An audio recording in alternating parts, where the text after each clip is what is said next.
Privates, welcome back. I have a new series for you to show my intellectual side. Now, at the beginning of the year, I made a goal to read one book a month, and I started with The Shining by Stephen King. Now, there is a movie adaptation of the book, and throughout this video, you may think I'm just poo-pooing the movie entirely, but I'm trying to give an accurate, remember accurately what happened with the book and how it was portrayed in the movie.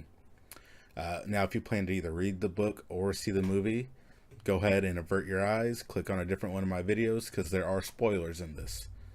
But if you're interested in this and you like the concept of this, feel free to drop a like down below, or possibly share this with a friend. And if you're feeling extra generous, go ahead and hit that subscribe button. As always, stay tuned. Until next time.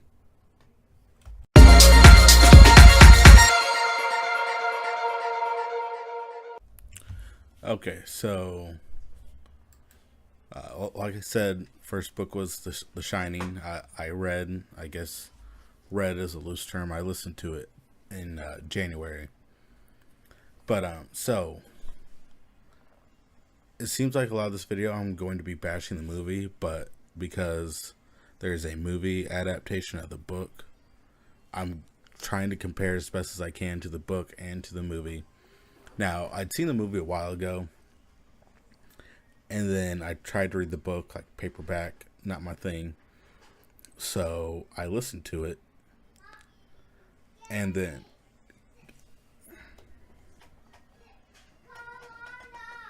Lana!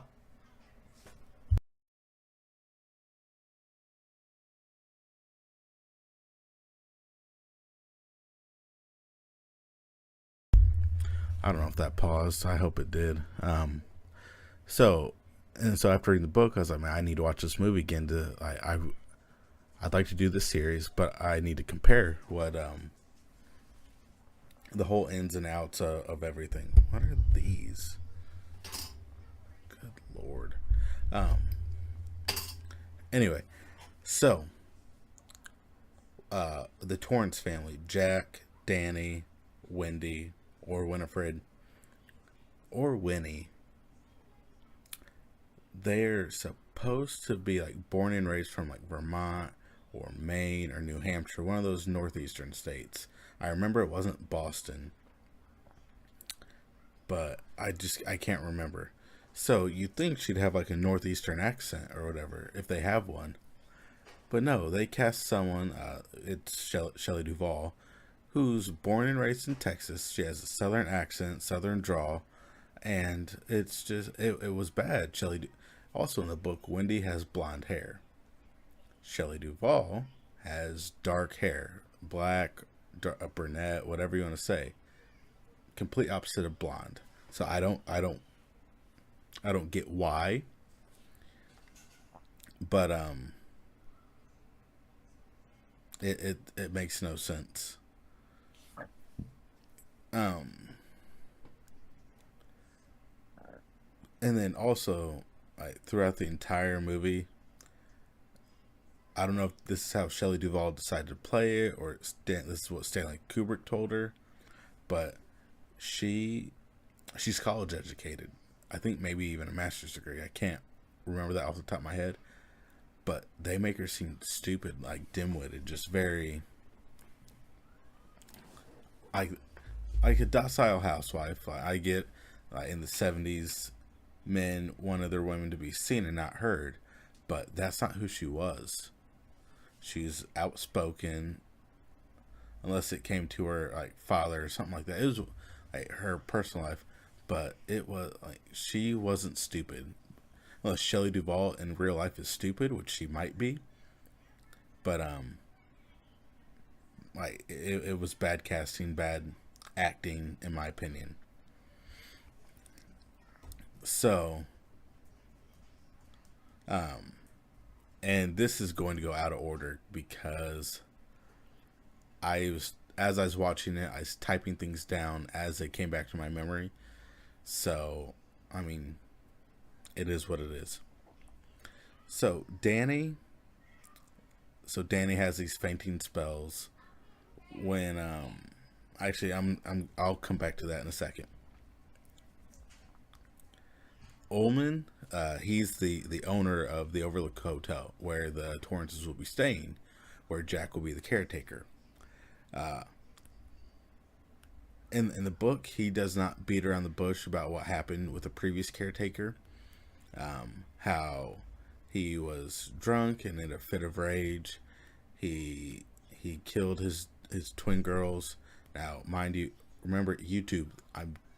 This is a book review. A book review. Don't take this down.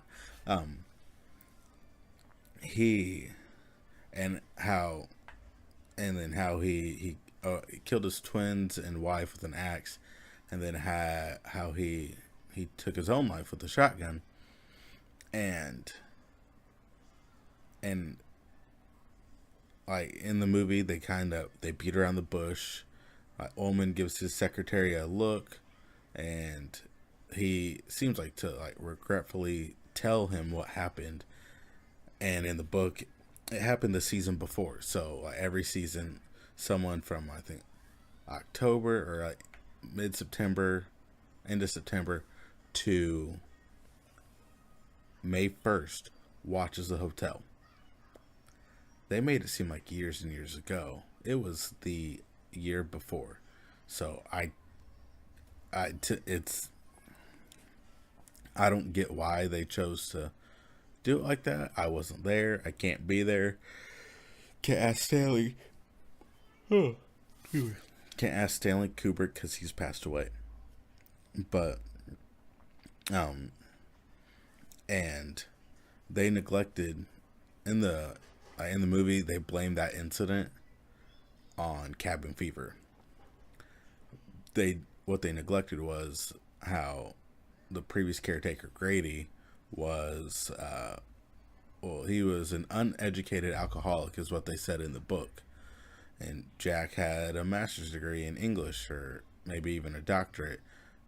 Wendy's educated, and they were going to use their time there to educate Danny, get him ready for school,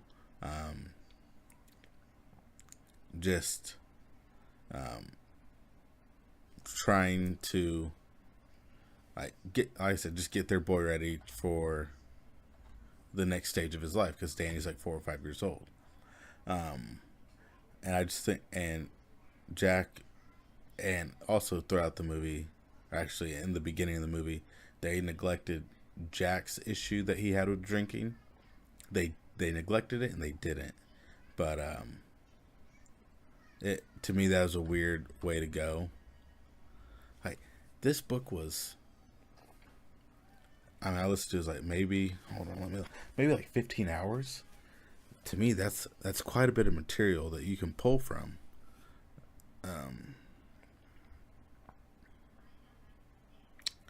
Oh man, I gotta find it. I know this makes for a great video. So, library. Title details. 15 hours and 50 minutes of an audiobook, so almost 16 hours.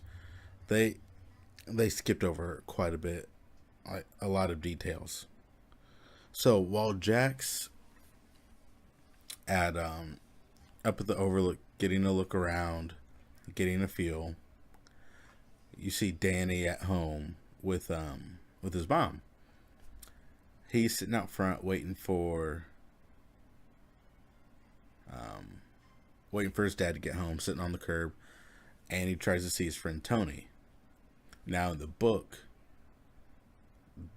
Jack and Wendy, they don't placate Danny's idea of Tony, and they try to get him to forget about him, but all the doctors are like, well, he's like 4 or 5 or whatever. It's not that big a deal. You guys are making mountains out of molehills. But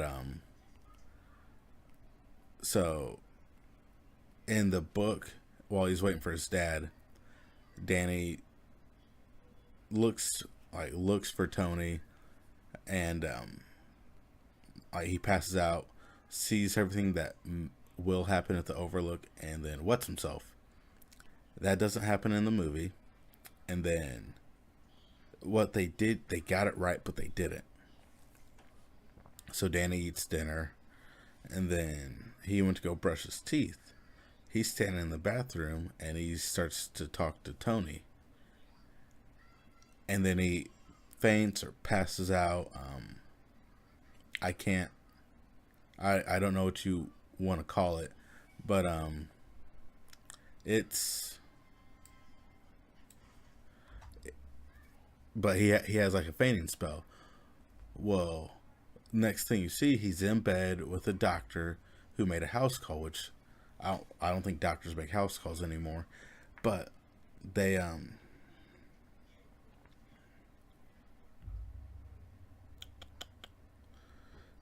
they skipped, like, so Danny doesn't go meet with a doctor about his fainting spells until they're at the hotel.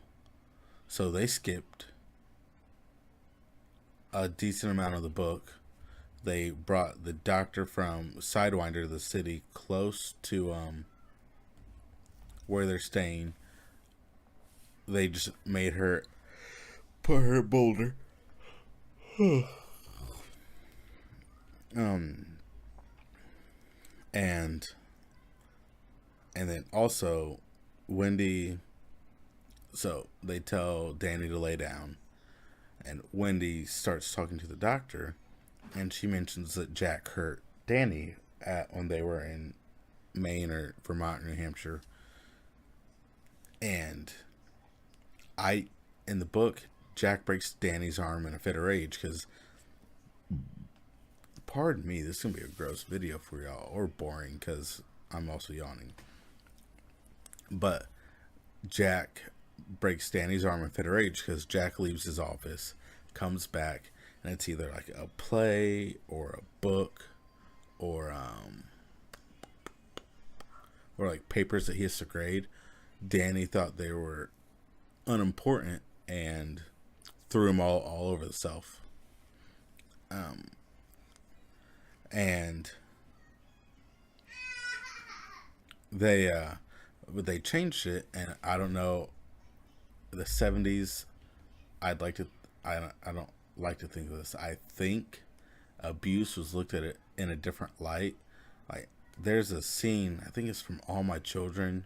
Like, it's from I saw this on a Watch Mojo video. It's the saddest scene in television history, where this wife is getting, quote unquote, getting raped by a fake police officer. But during the entire scene where she said, "Oh, would you like a glass of lemonade? Would you like this? Would you like that?" trying to prevent it from going on. Like, there's a laugh track going on. So I feel like things like that weren't taken as seriously in the 70s, but I could be wrong. I mean, I'm only 28. What do I know? So, like I said, you see, they mentioned from Jack breaking Danny's arm to his dislocating Danny's shoulder. Also, real quick, you see me looking over here a lot to my left. I have notes. I typed all this up because I'm not smart enough to remember all this off my noggin. So Jack comes home. He's got the job. You don't see him thank his friend who he'd gone sober with back in Maine and Vermont, and MVN, Maine, Vermont, New Hampshire, and you don't see him call him and thank him for getting him the job, and it's weird that it just seems like, hey, he found it in the classifieds, which I said it. I won't keep saying it was weird. I'm gonna say this right now. I should have said this at the beginning. This was a. Nah, I'll wait, because you will all want my final thoughts. So So Jack gets the job. They're driving up to the hotel, and in the book, they're worried their car won't make it. Their little VW Bug. Movie, it's puttering along just fine. No issues, no nothing. And I think that in the book you see that's part of that is a quick, how you say, it's a quick trigger for Jack to get mad, and you'd think they'd use that for the movie, but no, it's not, because or like they don't use it, and I don't get it. But so they get there, get to the hotel as people are leaving, and one of the things that they neglected about the hotel is Ullman. Um, they made him a likable character, but in the book, he's a huge a-hole, and everyone had some sort of disdain for him. Now they never let him know, and that could be what they were portraying in the movie, but they just made it seem all hunky dory with Ullman, and I don't get it.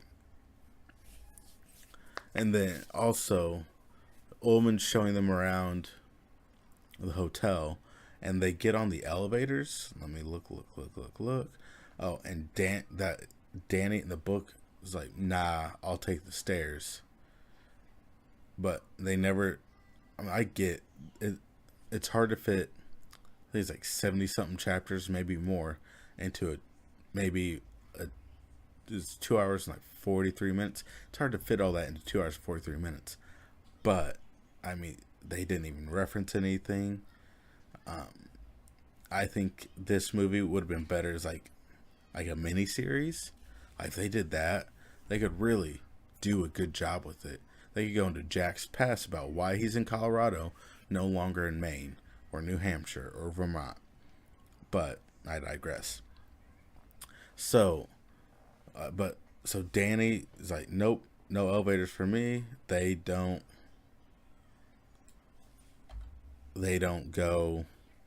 They don't go into that. They just skip it. They go straight into. They meet Halloran, and he shows them around the kitchen, and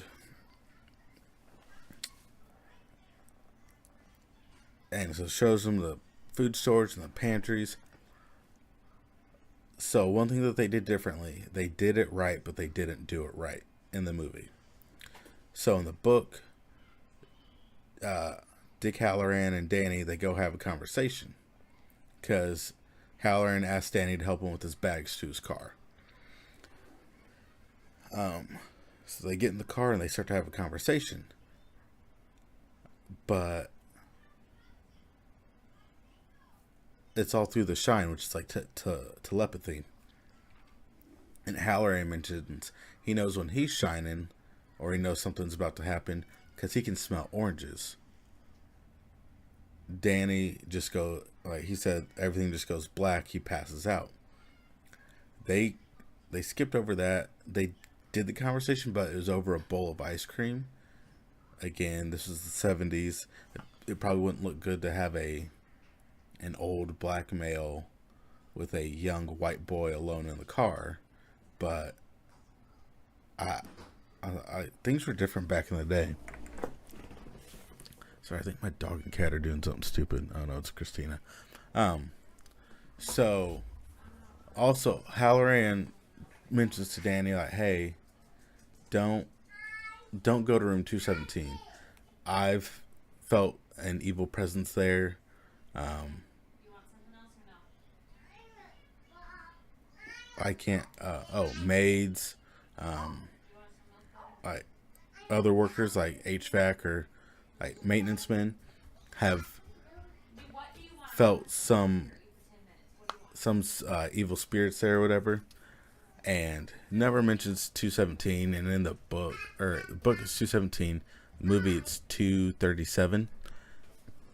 No mention to stay out of it at all whatsoever. So in the book, they get to the hotel.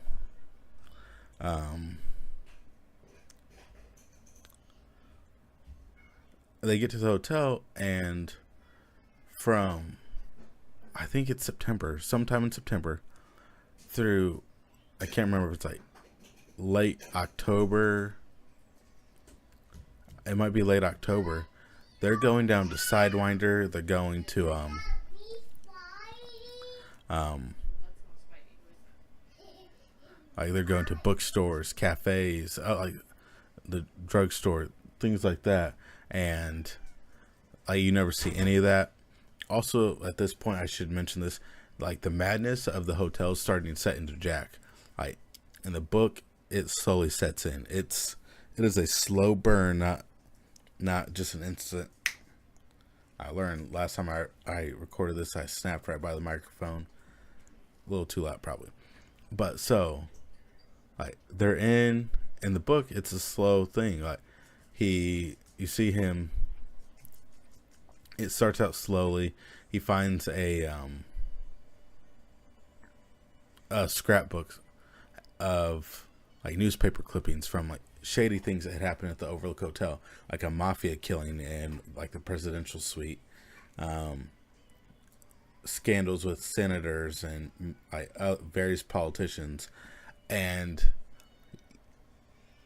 when this starts happening, he starts. So when he was drinking, he would chew aspirin.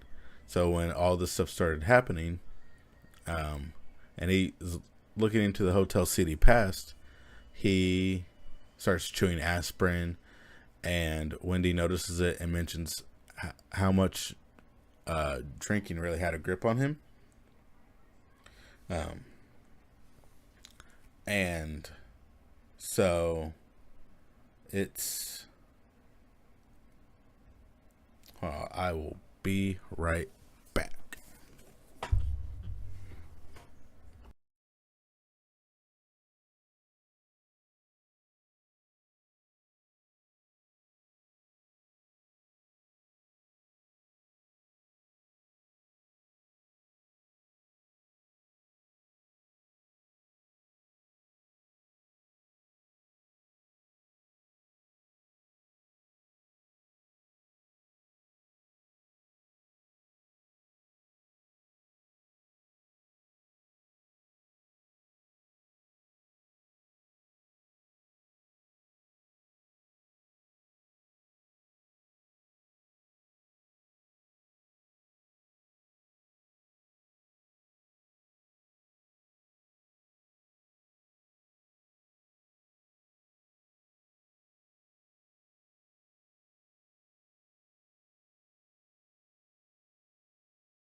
Okay, sorry, I need to learn how to read text. So yeah, you don't see him um, contact his friend in Sidewinder like the last time they were there, threatening to write a spicy like expose on the hotel. It's weird, um, and they really never, they kind of, but they don't mention the grip that drinking had on him. So, like I said, in the book, it's a slow burn of madness. In the movie, they check in, they see their hotel, and then it says, I think maybe like 1 month. Jackson, I can't remember. It might be the Colorado Lounge. He's throwing like a tennis ball up against the wall, just thrown to himself. Wendy walks in, and like this is where you see the madness set in, because he's supposed to be working. She walks in, thinks he's playing, and he just absolutely snaps. But in the book, you see they get in, they have a lot of meals together, and slowly, like I said, I'm gonna keep saying this, slowly, he just drives himself to madness. So, so the next scene, her and Danny are walking outside, which is one thing that was different. And I don't know how hard it is. This might be a whole set thing. They they have a grass maze. In the book, it's topiaries, like grass animals, or there might be a different name for topiary. Or topiaries might not necessarily mean animals, but that's how in the book they're described. But also in the book, while they're there, at least while it's still warm-ish for Colorado, Jack is doing his the duties that he's supposed to be doing as a caretaker. You don't see that once in anything at all. How he's supposed to keep the furnace heated, but only to a certain pressure, or else it'll blow.